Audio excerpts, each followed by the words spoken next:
This is Ernest Johnson, come back at you with some wicked New World Order. Wicked American Tribulation, number 3. LastDaysMinistry.us.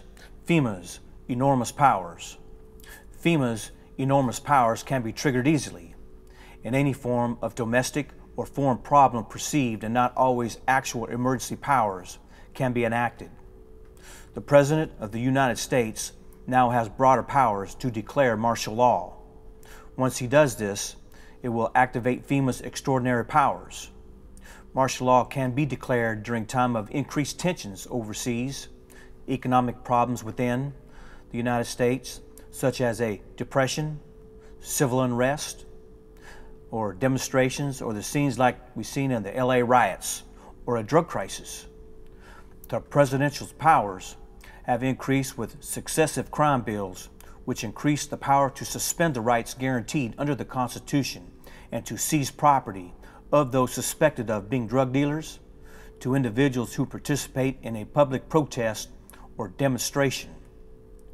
Under emergency plans already in existence, the power exists to suspend the Constitution and turn over the reins of government to FEMA and its appointing military commanders to run state and local governments. FEMA would then have the right to order the detention of anyone whom there is a reasonable grounds to believe will engage in or probably conspire with others to engage in acts of espionage or sabotage. The plan also authorized the establishment of concentration camps for detaining the accused, but there will not be any trial. This puts them all in the category as enemy combatants. Most experts on the subject of FEMA and martial law insist that a crisis has to appear dangerous enough for the people of the United States before they would tolerate it or accept a complete government takeover.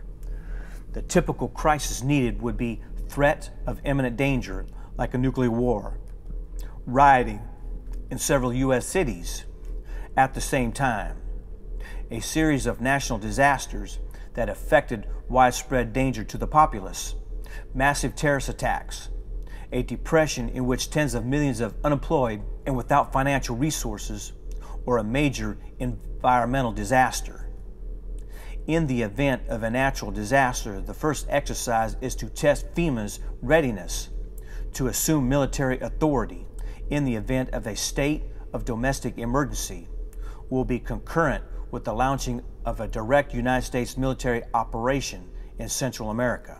The plan also calls for the implementation of the National Guard and the military units so that they could legally be used for domestic law enforcements. These units would be assigned to conduct sweeps and to take into custody an estimated 400,000 undocumented Central American immigrants that are here illegally in the United States and then deported.